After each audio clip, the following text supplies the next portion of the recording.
Everybody, Ms. Mocano here, and today I want to go through a virtual lab that we're doing for our dynamics unit. So this is a PhET simulation ramp, a PhET ramp simulation lab. And here's the handout that I gave you all for this lab. So I just want to go through it one step at a time and kind of tell you guys what it's all about in case you have any misunderstandings as you're reading it. So I'm giving you the link here to the PhET activity that we're going to be doing. Click on it. Make sure you're patient because it takes a while for this to open. I'm not sure why, but it does take longer than the other PhET activities we've done. So once you open that, it's basically going to look like this. This is my window where I opened it. Okay, so that's what it's going to look like.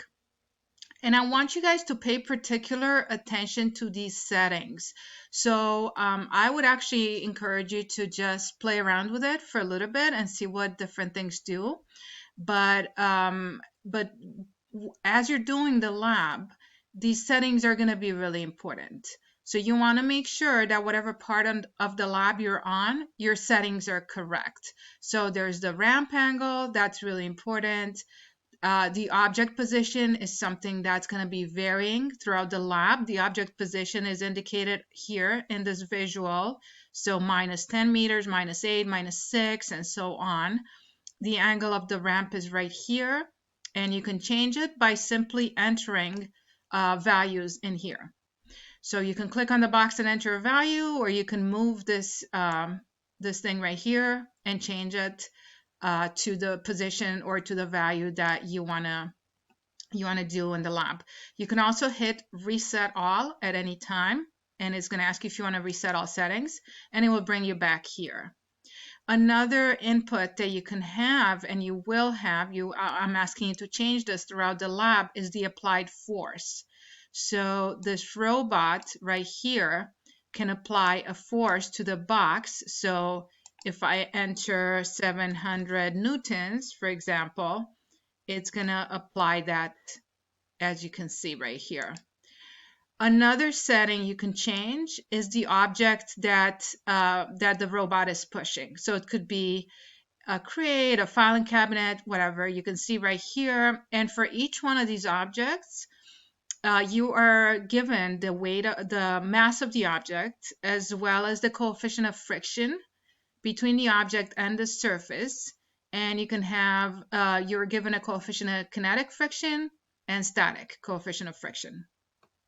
All right, what else is there? You can change the friction to basically no friction or wood. Throughout this lab, I'm basically asking you to work with the wood, but you can definitely change just for yourself to see what it does. You can click the free body diagram and it will show you what's going on with the free body diagram as the object is moving. You can have that showing or you can have it hidden. You can click the force vectors to show or not to show, and as well as the net forces. So if you click the sum of forces, it will show you the net force on the box or on whatever object the robot is pushing. So definitely get familiar with this first. And then when you're ready to start, hit reset and start going through the lab. All right, so let's see. I'm giving you the kinematic equations of motion, as well as the equations we've been working with in our dynamics unit, acceleration, as well as the friction equation. And these are off of your AP Physics 1 equations that you will get during your AP exam. All right, so starting to go through the lab, the first part is simply asking you to draw a free body diagram of the crate at rest. So basically, just as it is right now, there's no force on it. There's no pushing force on it. The robot is not pushing, so the force here is 0 in this box. So I'm asking you to draw a free body diagram of that. The next question is asking you to calculate the maximum possible static friction force on the crate. And then what I'm asking you to do is once you calculate that static friction force, the maximum possible static friction force. What I'm going to want you to do is to start applying forces from 100 newtons to 500 newtons and see what happens. So 100 newtons, you enter it here, you hit play, you see what happens. Then you enter 200 newton and so on up to 500 newton, you hit play, you see what happens, you record your results here. Does the crate move? Yes or no? I'm asking you guys, I mean, this is pretty self-explanatory. Some of these steps, I don't really need to explain them one by one. Of course, as always, I want full explanations of your work. You can't just give me, a number, or if it says explain, then you need to explain. You need to relate whatever you're saying to the equations, to the free body diagram, to what we've been learning in this unit. All right. So let's see. Steps 7 to 11. All right, so for step 7 to 11, basically what I'm doing is we're going to analyze what's going on in two different scenarios of what's going on. So I'm asking you to use the crate and to use a 500 Newton push force throughout these steps, 7 to 11. So let's enter 500 here. All right, and let's see what happens. I'm going to hit play. So the box, the crate is moving. It's moving. And then eventually we'll come to a stop. There it is. It comes to a stop. Okay, so I'm going to reset this. I'm going to enter my 500. All right, so what I'm doing and what I'm asking you guys to do is to break this motion into two different phases. So the first phase, I want it to be from this point, from -6 meters over here to this point 0 meters. And as you can see over here on your lab sheet, I've named those points A to B. So let's analyze what's happening just between A and B for now. And so I'm showing you here what it looks like when he's pushing the box between A and B, which you just saw before. So here's what I want you to do. I want you to draw a free body diagram of the crate as it's moving from A to B. So here we go. So right now it's at point A, starts moving